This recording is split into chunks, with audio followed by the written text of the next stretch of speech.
Hello, my name is Rebecca Naus-Perillo, and I am a business management specialist with GSA Center for Charge Card Management. Today, I will be presenting the GSA SmartPay Fleet Management Essentials course. This is a basic introduction about GSA SmartPay's fleet business line. And just a quick reminder that all of the forum courses are available on demand through the end of July if you're not able to attend the live sessions. You receive CLP credit when you attend the live session and when you attend an on-demand session. So we have a lot of information to cover, so let's go ahead and get started. First, we'll start with some high-level information about the GSA SmartPay program. The GSA SmartPay program is the largest government charge card and related payment solution program in the world. The program has over 6.5 million purchase, travel, fleet, and integrated accounts, and supports more than 560 agencies and organizations across the federal government. Since the award of the initial GSA SmartPay master contract in 1998, the GSA SmartPay program has provided convenient, efficient, and effective payment solutions for the federal government, tribes, and tribal organizations. For the GSA SmartPay 3 program, also called SP3, there are two contractor banks, Citibank and US Bank. Agencies pay no direct fees for using the GSA SmartPay program, and one of the very best parts of the program for agencies is that they have the opportunity to earn refunds, which we'll talk about a little bit later on. Through contracts with Citibank and US Bank, the GSA SmartPay program enables agencies and organizations across the federal government to obtain payment solutions to support mission needs. The GSA SmartPay master contract administered by GSA is a fixed price IDIQ type contract. The maximum base period for the initial order is 4 years with 3 3-year options. The base period just ended on November 29th, 2022. So we are now in our first option. To participate in the program, agencies and organizations must be eligible to issue a task order against the GSA SmartPay master contract. So your agency awarded a task order to one of the GSA SmartPay contractor banks and then selected a specific fleet card issuer, either Voyager or WEX. Another option was to award to one of the GSA SmartPay contractor banks and then use Visa or MasterCard branded cards. So no matter which path your agency chose, it is through the task order that accounts are set up and managed by the Agency Organization Program Coordinators, or AOPC. The AOPC has access to the bank's Electronic Access System, or EAS, and also works with the banks to resolve issues and answer questions. And we'll talk more about the AOPC role in just a bit. Understanding the terms and conditions of the GSA SmartPay master contract is important to performing your role as a program coordinator. The terms and conditions of the master contract identify specific contractual requirements that the GSA SmartPay program has with the banks. The GSA SmartPay master contract can be viewed on the GSA SmartPay website, which is smartpay.gsa.gov.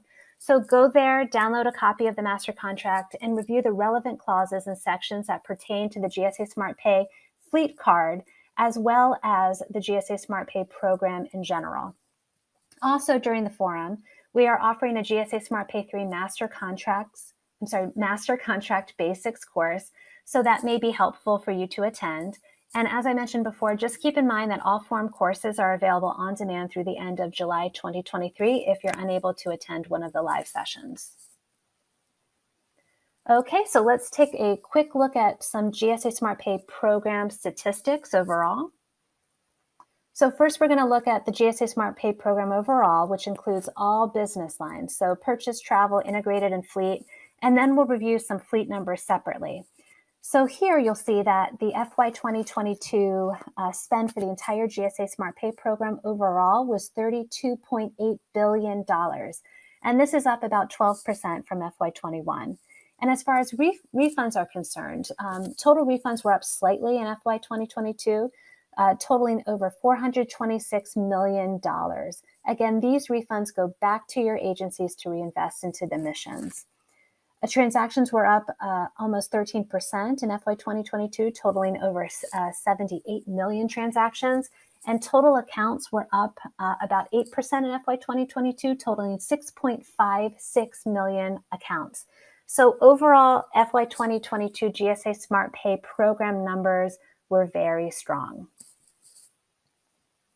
All right, so now let's look at some fleet numbers. As mentioned before, FY 2022 spend for the GSA SmartPay program overall was $32.8 billion. Now, fleet accounted for about 7% of that spend, or about $2.2 billion. And here you'll also see the top 5 agencies for fleet-related spend. In the top spot, you'll see the U.S. Postal Service. They account for nearly half of the fleet spend. Then in the second spot, you'll see GSA, and they account for about 30% of the fleet spend. Then after the U.S. Postal Service and GSA, the Department of Agriculture, Department of Homeland Security, and the Department of Interior follow to round out the top 5 for fleet-related agency spend. All right, here's some FY22 refund information for the fleet program. You can see the top 5 agencies for refunds here. This slide serves as a reminder that there's always an opportunity to improve. Increased spend leads to more refunds for your agency. Therefore, your agency may want to consider using the fleet accounts for more things, or more frequently, or for higher dollar valued fleet-related products and services. The higher spend will lead to an increase in the refunds that go back to your agency. Okay, so now let's review some of the roles and responsibilities of some of the key players associated with the GSA SmartPay program.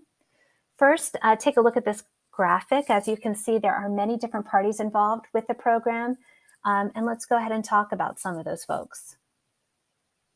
First up, we have AOPCs. As an AOPC, you are responsible for the overall management and oversight of the accounts under your span of control. I'm going to review the typical roles and responsibilities of the AOPC, but this may vary by level, depending on the hierarchies for control and oversight established at your agency. AOPCs are the focal point for answering all questions related to the charge card program at the agency level. AOPCs also have several other responsibilities. So generally speaking, your responsibilities include setting up, maintaining, renewing, and terminating accounts, and we'll talk about that in a bit.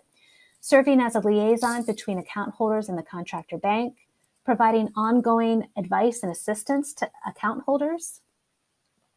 AOPCs also develop agency policy and procedures. They audit accounts, and they also use the bank's EAS, or electronic access system, to perform account management and oversight.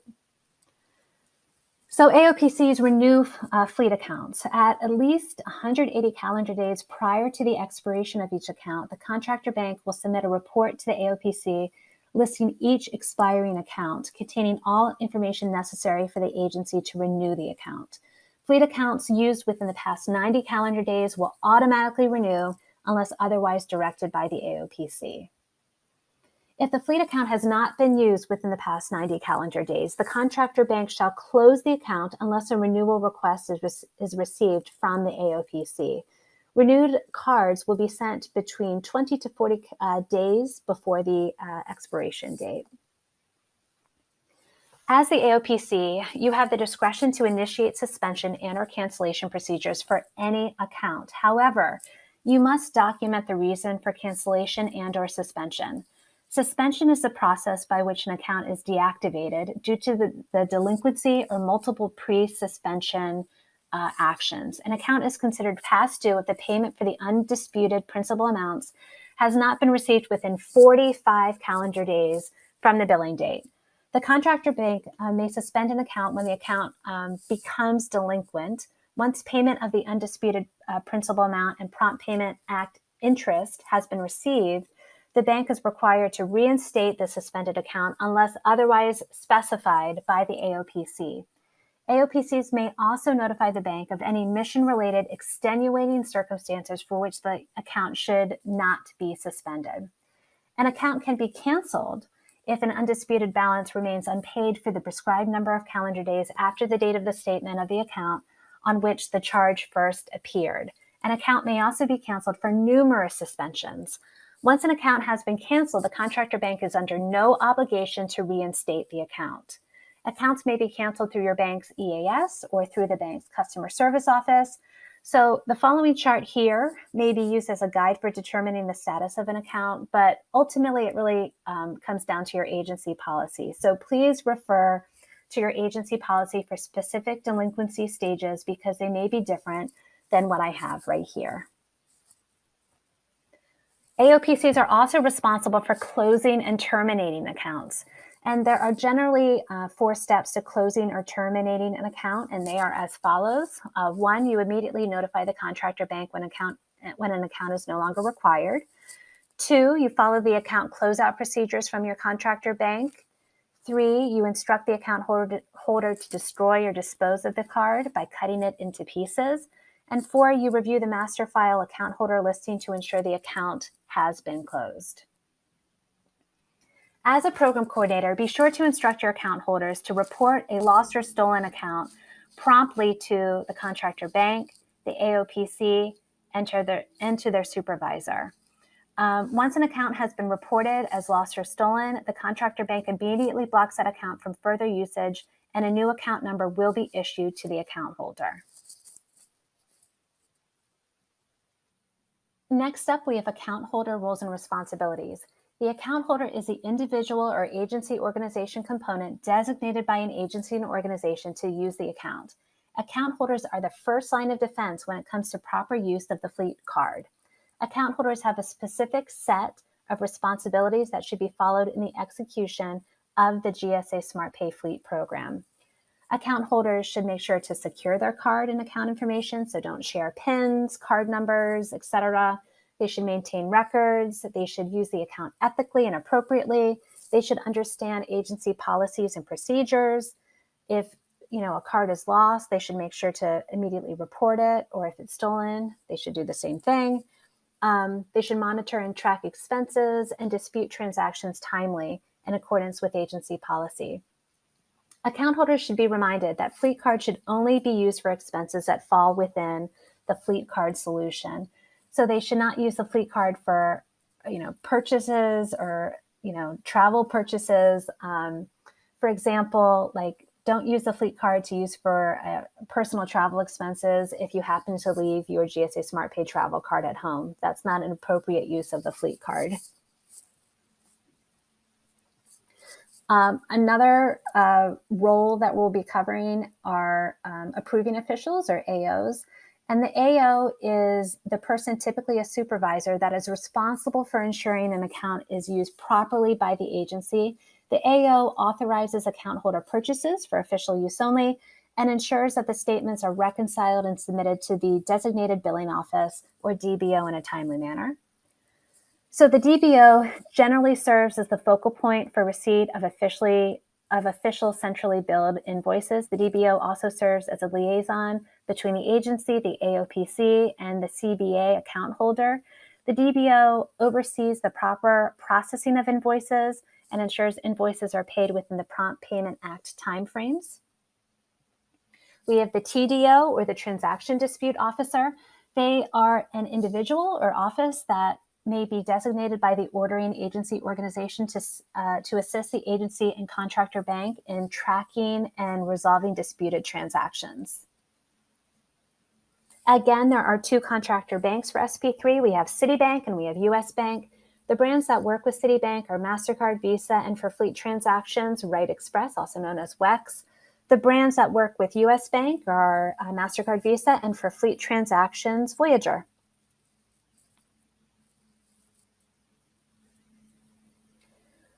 The contractor bank's major duties are paying the merchants for the account transactions, establishing and issuing accounts, creating and maintaining the EAS, preparing monthly statements for each account holder, and issuing invoices to the DBO for the CBAs.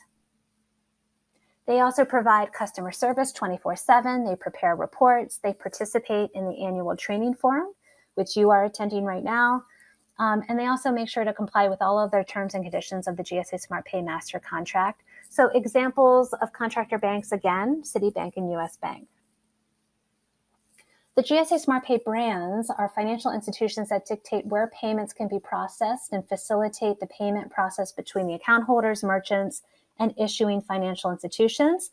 Examples of brands include Voyager and WEX for fleet. GSA, we have a couple of stakeholders here to talk about. We have the Center for Charge Card Management, also known as CCCM, and they provide overall program management and advocacy. And this is the group that I work for. CCCM's service delivery branch provides customer service to all of the agencies and organizations with SP3 task orders. Each agency and organization has a point of contact within our team. So as an AOPC, if you encounter an unusual situation or if you have any program-related questions, feel free to reach out to your POC. We will do our best to answer your questions as soon as possible. Agencies, organizations, and account holders can also reach out to our team via email, which is GSA_SmartPay@gsa.gov. That inbox is staffed Monday through Friday from 8 a.m. to 4 p.m. Eastern, with the exception of federal holidays. So again, feel free to reach out to us. We are here to help. Another person at GSA that is involved with the GSA SmartPay program is the GSA Contracting Officer. The CEO administers the GSA SmartPay Master Contract on behalf of all authorized users, including your agency and organization. The GSA CO is the only person authorized to make changes to any of the requirements of the GSA SmartPay Master Contract. They are the only person to legally commit or obligate the government to the expenditure of public funds for the GSA SmartPay Master Contract. And they are the only person who will render a final decision on a dispute pertaining to the GSA SmartPay Master Contract. So is there anyone else involved with our program? Because the GSA SmartPay program is a highly visible program and receives a lot of interest, both within and outside your agency, your management, the Inspector General staff, and other investigators or auditors will likely be interested in the performance of your charge card program. Many agencies and organizations will have periodic audits of their charge card program, and you will likely be a key player in those audits. OMB is also involved in the oversight of the government-wide charge card program. Additionally, you may find that OMB and Congress take an interest in the performance of your program. Your Management and Policy Office will provide you with more information on handling audits, investigations, and external inquiries if and when they come up. Okay, so now we know who's involved in the GSA SmartPay program. So let's dig in and talk more about some topics and information that specifically applies to the GSA SmartPay fleet business line. Most fleet accounts are assigned to a vehicle and not to a specific account holder. Therefore, a creditworthiness assessment is not required for receiving a fleet account. In addition, use of the fleet account will not affect an account holder's personal credit history. Any government employee authorized to use the GSA SmartPay program who has a responsibility to make fleet purchases and completes the necessary training is eligible to use a GSA SmartPay fleet charge card. Because the agency is invoiced for purchases and payments are made directly to the contractor banks by the federal government, all fleet accounts are considered centrally billed accounts, or CBAs. And because fleet accounts are CBAs, they should be exempt from state taxes.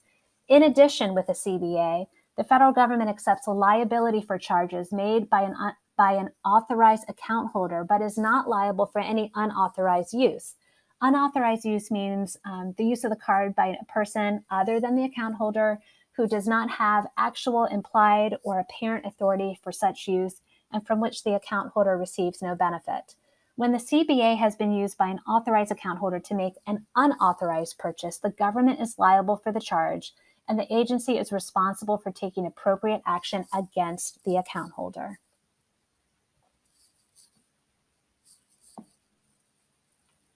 All right, so let's talk about fuel maintenance and repair. So the government-wide fleet account is authorized to be used for the purchase of fuel maintenance and repair of government-owned, operated motor vehicles, aircraft, boats, motorized equipment.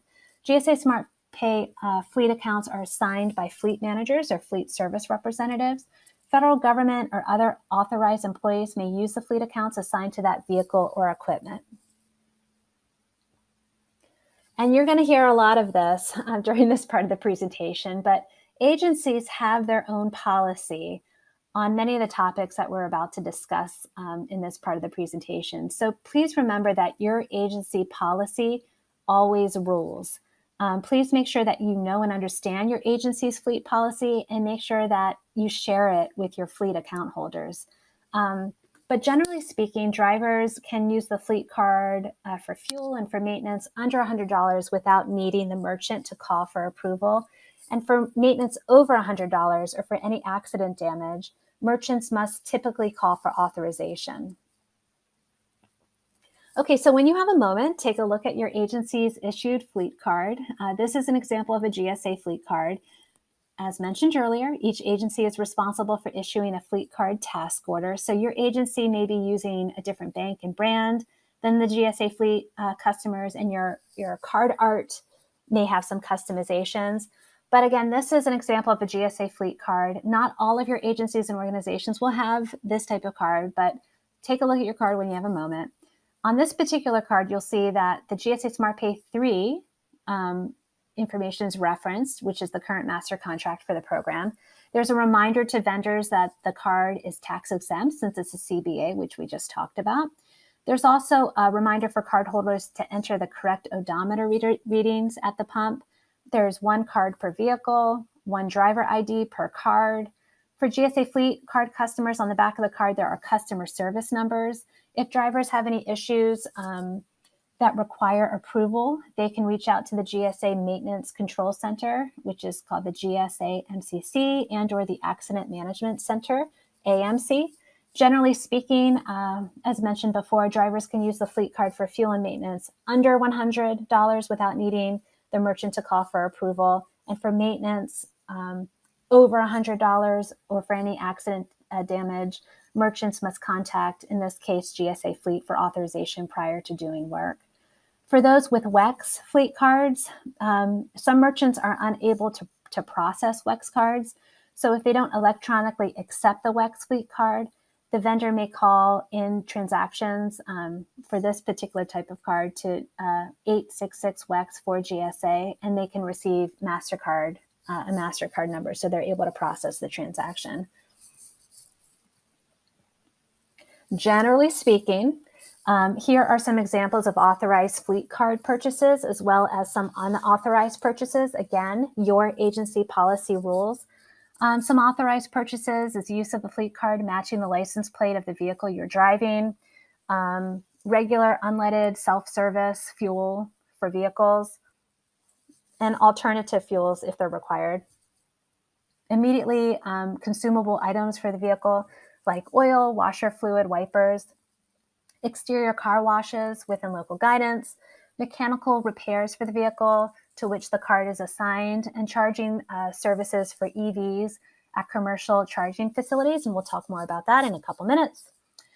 Unauthorized purchase examples, using the wrong fleet card for a vehicle, premium or full service fueling, convenience store items like maps, air fresheners, food, lottery tickets, alcohol, etc., over maintenance of the vehicle or excessive car washes or details, purchase at part stores, upgrading tires, accessories such as snow plows without prior approval from the fleet rep. So these are some examples of some general approved and unapproved purchases, but again, your agency policy ultimately rules. Okay, so EVs, electric vehicles and charging. So let's talk about how to pay for EV charging. Public Law 116-160, the Charging Helps Agencies Realize General Efficiencies Act, or the CHARGE Act, required GSA to issue guidance on the use of charge cards to pay for charging federally owned or managed EVs used for official government business at commercial charging stations. GSA SmartPay issued Smart Bulletin 36, which provides operational guidance regarding the CHARGE Act. So please take a look at Smart Bulletin 36 when you have a moment. But in short, the bulletin says that GSA SmartPay charge cards can be used for both per transaction and subscriptions for EV charging, as long as your agency policy allows for it, and as long as the FAR allows for it. The type of GSA SmartPay charge card that should be used, whether it's purchase, travel, integrated, and or fleet, to complete the charging transaction must comply with agency policy. So the specific type of GSA SmartPay solution used to pay for EV charging, it may differ depending on your agency-specific policy. Some information to consider if you are working on crafting your agency's EV charging policy. GSA SmartPay contractor bank charge cards, including WEX and Voyager fleet cards, can be used to pay at some charging stations. However, other charging station networks only accept Visa or MasterCard branded cards, not WEX or Voyager, though their respective payment through their respective payment apps and terminals. So they don't always take WEX and Voyager, and sometimes they only take Visa and MasterCard. So certain charging stations may have card readers for walk-up payment, while others may not. And if there is not a card reader, RFID cards and key fobs that are linked to a GSA SmartPay card may have to be used by drivers to make payment. So I guess the message here is that there's a lot of variety in brand acceptance and how to pay at charging stations. And at your agency, please make sure that your drivers understand your particular agency policy for EV charging so that drivers will know where they're able to charge their vehicle and how to pay for it. My office, the Center for Charge Card Management, and the contractor banks, they are working to pursue relationships with charge station providers to increase access and acceptance at more charging networks for federal agencies. So we're hoping that all will become easier in time, and there will be even more options for drivers and agencies. Toll payment policy is always a greatly debated topic amongst agencies. And ultimately, agency policy dictates how tolls will be paid. I will say that most times agencies seem to use the travel card when their account holders are on TDY, but other agencies may choose to use another form of payment. So you're going to hear this a lot now, but please make sure that you know your agency's policy on toll payments, and please make sure to share that policy with your account holders. Every agency is a little bit different. Agency policy also dictates if purchase, fleet, integrated, or travel charge cards can be used to secure toll passes that require a card on file to charge per toll or replenish funds for tolls. So, for example, I've heard that DOI has a policy for the use of the purchase card to pay for toll passes or transponders, and the policy details the circumstances for that use. So please make sure that you know your agency's policy on toll passes and that you share that with your account holders. Again, everyone handles it a little bit differently. So agency policy also dictates if purchase, fleet, integrated, or travel charge accounts will be used for parking and parking passes. So let's all say it together. Please make sure that you know your agency's policy and that you share it out with your account holders. 889 compliance has become another hot topic over recent years, and it applies to all business lines, including fleet. The FAR case 2018-017 prohibits the purchase of covered telecommunications equipment and services from vendors who sell products containing spyware. These devices could pose a threat to U.S. security by spying on or disrupting communications within the United States. Section 889 was implemented as part of the FY 2019 National Defense Authorization Act, and it contains two parts. Part A contains language that prohibits the government from obtaining equipment and services from a defined list of covered entities. This part is applicable to purchases including commercial items and micro purchases. Part B focuses on the language related to the prohibition of entering into contracts with covered entities. It is applicable to all contracts, regardless of dollar value or sector. Fleet card transactions generally carry a lower security risk because the vast majority of fueling transactions and/or vehicle repairs do not involve the procurement of information technology or communication technology. GSA's Office of Government-Wide Policy issued GSA FMR Bulletin B53 regarding Section 889 and the use of GSA SmartPay fleet cards. The bulletin states that agencies should establish their own policies addressing government-issued fleet charge card compliance with Section 889. When the agency, when you're establishing this policy, you do not need to include provisions to obtain a representation or a report from the seller or provider when using the fleet card for micro purchases. So typically, when you purchase fuel, maintenance, repair for vehicles or other transactions with a fleet account, usually those transactions fall below the micro purchase threshold in the FAR.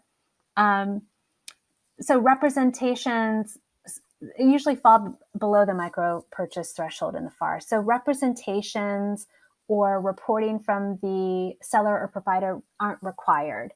You do not need to obtain a representation or a reporting requirement when using a fleet charge card in these instances. However, if you are or become aware of a service station or repair facility which uses prohibited technology, make sure that drivers do not buy from that entity any longer.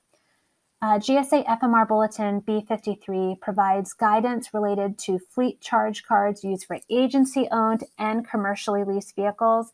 And just a quick note that fleet charge cards assigned to motor vehicles leased from GSA Fleet fall under the fleet purchase card policy that was issued by GSA. Vendors are required by the FAR to provide information on whether or not they are providing covered telecommunications under contracts and orders with the federal government. Our office has a new 889 tool that will go live on smartpay.gsa.gov around the end of this fiscal year. So if you are making a purchase that requires a vendor's representations, this tool will help your agency because it will be an easy way to check to see if a vendor is in compliance with Section 889 before you make the purchase. Once you go to the tool, you'll enter information like the vendor's name, website, commercial and government entity code or the CAGE code, or the unique entity ID. Unique entity ID, which is UEI. The tool will provide you with the vendor's 889 representation summary based on their system for award management, which is SAM. Their SAM record at www.sam.gov. So please note, if a vendor's representation is not available, account holders may still be permitted to purchase from the listed vendor. However, the account holder is responsible for documenting compliance with Section 889 in accordance with any applicable agency requirements. And you can read even more about card management implications and information for agency consideration in relation to the Section 889 prohibition on acquiring certain telecommunications and video surveillance equipment in Smart Bulletin 33, which is available at smartpay.gsa.gov. Okay, so during this part of the presentation, we will review information on how you can minimize the risk of misuse or fraud in your GSA SmartPay fleet program. The most important thing that an agency can do is to be aware of what activity is occurring on the accounts under your purview. Do not be afraid to ask questions if you identify unusual or suspicious transactions or behavior. Minimizing risk is very important. Misuse and abuse can take many different forms, but here's some common examples. Purchases could exceed the authorized limit. Accounts may be limited to a specific spending limit per transaction, per day, per month. Purchases for which no funding is available. So federal law requires that funds must be available before any government purchase is made. Using the fleet account for an unauthorized vehicle. Account holders must take steps to ensure the security of the account. This means the fleet account must be used only by an authorized vehicle and only for official government business. If the account holder allows others to use the fleet account, the account holder will be held personally liable to the government for any unauthorized transactions. Split purchases or split transactions. The FAR limits the dollar threshold for micro purchases. Any purchase that, as a whole, would exceed the micro purchase limit, but is separated into smaller transactions in order to avoid the micro purchase limit, that's considered to be a split transaction, and that is not allowable. Also, another example: products or services that do not meet the government's requirements. Account holders must use discretion when making purchases to ensure that they meet the government's requirements. Due to the wide array of products and services available, there may be occasions when account holders may be requested or tempted to buy luxury or deluxe versions of products or services that exceed the government's actual requirements. For instance, it would be questionable for the account holder to buy a $200 car wash when there are many quality car washes that are available at $50 or less. Also, purchases for personal consumption. All purchases must be for official government use only. Thus, any purchase made that is for the account holder's personal use rather than for official government purposes is considered to be misuse. For example, an account holder who uses the fleet account to buy himself lunch at a gas station because he didn't happen to have cash available that day, that is misusing the account. Another example is when you have purchases that are not authorized by the agency. So your agency may have additional limits on the use of the account, such as limiting certain categories or types of products and services. Fraud. Fraud is a deception deliberately practiced with the motive of securing unfair or unlawful gain. Fraud can be an attempt to cheat the federal government and corrupt its agents by using GSA Smart Payment solutions for transactions that are not part of official government business. Like any deception, fraud has its share of victims.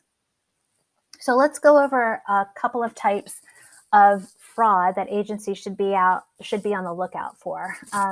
There could be counterfeit accounts, which is when people make fake cards, and criminals use like the newest technology to skim information contained on magnetic strips of cards. So you want to be on the lookout for that. There could be lost or stolen accounts. So often physical cards are stolen from an unattended vehicle. Non-receipt fraud. This occurs when a new or replacement card is mailed and then it's stolen while in transit. Friends and family fraud. This occurs when an employee steals the card and uses it to fuel personal vehicles or a stranger's vehicle, often in return for a discounted cash price. There could be phishing. Phishing occurs when an account holder receives a fake email directing him or her to enter sensitive personal information on a phony website. The false website enables the criminal to steal information from the account holder. There could also be skimming, which again, this is like when account information is stolen at the pump, and we're going to talk about that a little bit more. So skimmer devices usually fit over the original card reader. Some skimmers are inserted in the card reader, placed in the terminal, or situated along exposed cables. Pinhole cameras are sometimes installed on the pumps to record a customer entering their PIN. So drivers, you want to make sure you let your drivers know about this so that they can try to avoid this as much as possible. In some cases, keypad overlays are used instead of pinhole cameras to record the PINs.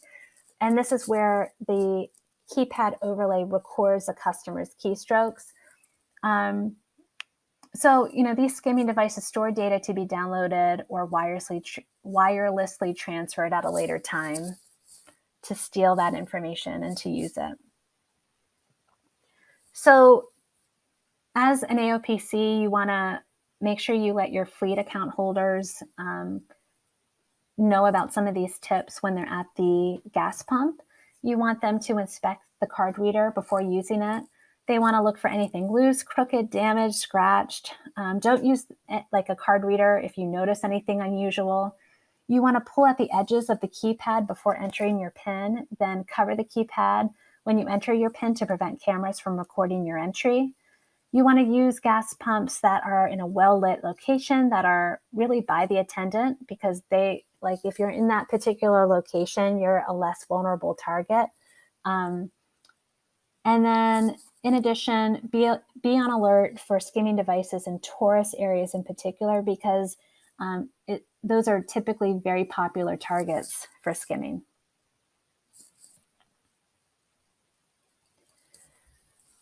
So AOPCs always follow your agency's policies and procedures when handling cases of suspected misuse and fraud. Here are some program management tools that could help your agency reduce misuse and fraud. One would be have credit limits. So credit limits, again, restrict single, daily, weekly, and monthly expenditures by account.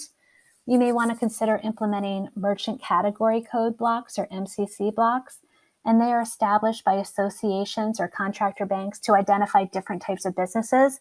Merchants select the codes that best describe their business. AOPCs may limit the types of businesses where the account can be accepted by limiting the MCCs available to the account holder. In the event that a driver needs to make a purchase outside of his or her restricted MCCs, AOPCs, you are authorized to override the restriction for a transaction by contacting the contractor bank's customer service rep. Agency organization policy should specify who is authorized to perform these types of overrides. Another program management tool, online reports. AOPCs have access to many standard and ad hoc reports through the bank's EAS, and you can review these to detect situations of potential fraud, and you can always deactivate an account. So in those instances when the fleet account is not needed on a continuous basis, you can deactivate the account, which could serve as a deterrent for fraud and misuse. AOPCs may deactivate the account when an account is not being used. By understanding the use of the account, AOPCs are able to establish these deactivation guidelines. In addition, you can establish policies and procedures to detect fraud, waste, and abuse, and you can emphasize standards of contact and clearly state consequences for misuse, and you can manage delinquency and implement proper training to try to help.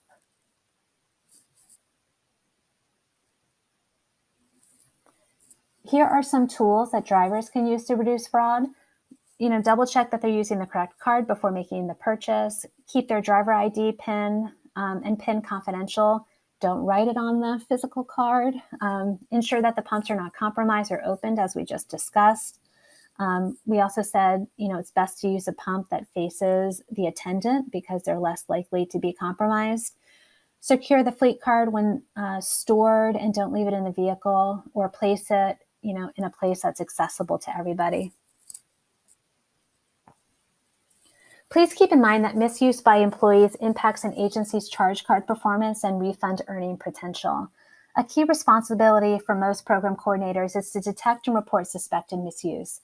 If a situation occurs where you must report suspected misuse, make sure that you have all the information necessary to assist with a formal inquiry or investigation. Contact the driver to obtain any information that could explain any questionable charges. If the account holder provides documentation or an explanation regarding the charges and you still have questions or concerns about it, just continue to compile all of that information, like the statement, the exception report, documented contacts between you and the account holder, copies of receipts, before you report it. As mentioned earlier, your agency and organization may ask you to report suspected misuse to one or more of the following personnel. So you might have to go to the approving official, the finance officer, or to the Office of the Inspector General or the Office of Special Investigations. Consequences for misuse, abuse, fraud, they include reprimand, counseling, suspension of employment, termination of employment, criminal prosecution. Please note that some agencies have agency-specific policies and consequences for misuse and abuse of the fleet account. Okay, so during this part of the presentation, we'll talk about some best practices for your consideration. Each agency runs their charge card program a bit differently, and perhaps you'll find some of these ideas and suggestions helpful, and perhaps your agency will consider implementing some of them if you haven't done so already. So good training and regular communication with your account holders is key. Here are some suggestions that AOPCs may be able to use to improve your fleet charge card program. So training, it's a very powerful tool for both AOPCs and fleet account holders, and it really does ensure success. So train everybody. You may want to develop a fleet hotline to respond to account holder questions. You may want to develop and maintain a fleet-specific website for your agency. You may want to create a monthly newsletter for agency fleet policies and procedures. You may want to consider publishing an FAQ page on your agency's internal website. You may want to send periodic reminders on agency fleet policies and procedures. You could consider holding orientation sessions with new fleet account holders. And you may want to email updates to other AOPCs at all levels on important changes within your agency's program. And maybe consider performing an annual review of all of your issued accounts to determine whether each account meets the criteria for continued participation in your fleet program. Program coordinators have access to a number of reporting tools that enable you to make your fleet program. It allows you to manage your fleet program effectively through your contractor bank's EAS. To access reports, contact your bank's representative to get your user ID and password if you don't have it. Each bank has a slightly different suite of reports available, so review the contractor bank's AOPC guide or go online to learn about the specific reports offered. Most electronic reports are updated within 2 to 3 days after a transaction. However, some reports are only updated at the end of the billing cycle. Program coordinators will also have access through the EAS to monitor account holder transactions at any time. By searching by account number, you can track transactions as well as view monthly statements. You may also contact the bank's customer service at any time to request information on a specific account. So be sure to use the online tools provided by the bank's GSA and the agency, your agency. There are a lot of reports, but just take time to understand all of those available reports. Proactively review those reports regularly to oversee the fleet account program's financial condition, to monitor for fraud, waste, and abuse, and to track trends in delinquency rates and charge-offs and write-offs. You want to consider using exception reports to detect misuse of the fleet account or unusual spending patterns. And you might want to try considering using those ad hoc reporting tools to customize and or develop your own agency reports and to eliminate manual calculations. But just make sure that you save copies of all your generated electronic reports, especially statistical or summary reports. Due to the volume of information available, the bank will furnish information for a limited period of time, so usually about 18 months or less before archiving the data. Reports containing sensitive information like account numbers, account holder information, etc., that really should be maintained in a secure location. So please review and follow your agency organization policy for instructions on printing and safeguarding reports. And in closing, as charge card managers, please continue to review the GSA SmartPay website, read the GSA SmartPay master contract, study your agency's task order, attend the yearly GSA SmartPay training forum. So thank you again for being here today, and talk with your fellow AOPCs to learn more about the GSA SmartPay program overall, as well as your agency's specific charge card program policies. Also, it is really helpful to get to know your bank's customer service representatives and account managers. They can provide a wealth of information and are ready and able to answer questions to help you manage your program. Many of your responsibilities as an AOPC involve a working relationship with the contractor bank. So before we go, I just want to share a few resources with you. I suggest that you take a look at the Centralized mail list service, CMLS. To order hard copies of the GSA SmartPay guides and publications, simply refer to the specific publication by title or document ID. Both printing and shipping is free for agency customers. If you click on the CMLS information link on this slide, you'll learn more about this service. And I've also provided you with their phone number and an email. And I've also linked the publication named GSA SmartPay Fleet Helpful Hints, which is for federal, civilian, and military audiences. This mini booklet contains the do's and don'ts for fleet account use, procedures for reporting a lost or stolen card, and bank resource information. So you may want to provide this to your account holders. And again, it's free. So take a look when you have a moment. And after this presentation, it may be helpful for you to download this PowerPoint so you can have this information on hand. So how do you access the forum PowerPoint decks? If you're interested in downloading the forum PowerPoints, they are another great resource to keep on hand. You just go to the forum website, which is gsasmartpayforum.org. Then at the top of the screen, click on Presentations, CLP's page. Then you'll see the links to the forum PowerPoints for the GSA presentations, as well as for the bank and brand presentations. GSA PowerPoints for the forum they will be housed on our program website, smartpay.gsa.gov. And later on, after the forum ends and the portal closes, you'll likely see some of the training videos for the GSA classes on smartpay.gsa.gov.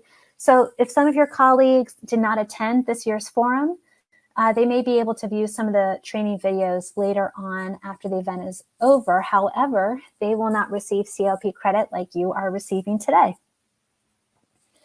Here's our program website that I've mentioned throughout today's presentation. So it's smartpay.gsa.gov. Please take a look at this website if you haven't done so already. And here's our program's training website, training.smartpay.gsa.gov. The Center for Charge Card Management offers free online fleet training for AOPCs at this location. So to access fleet AOPC training, you just click on program coordinators and then you click on fleet when you see that drop-down menu. There is no fleet training for account holders and approving officials on our training site at this time. Agencies, organizations, and account holders can also reach out to our team. Again, I'm going to plug our email, which is gsa_smartpay@gsa.gov. Our inbox is staffed Monday through Friday, 8 a.m. to 4 p.m. Eastern, with the exception of federal holidays. So as I've mentioned a couple of times at this point, feel free to reach out to us. If you don't know your POC, from our team, feel free to reach out to us and we can get that information over to you. We are really here to help you. Here is Citibank's contact info. And here's US Bank's contact information. Voyager is owned by US Bank, so if you need to reach out to them, you may use this contact information to do so. And here's WEX's contact information. And now we've reached the end of today's course, GSA SmartPay Fleet Management Essentials. I hope that you have found it useful and helpful, and perhaps you've learned some information that's new to you today. Again, my name is Rebecca Naus-Perillo, and here's my email address, which is rebecca.naus@gsa.gov. Feel free to reach out to me at any time if you have any questions. Thank you so much for your time and attention today, and have a wonderful day.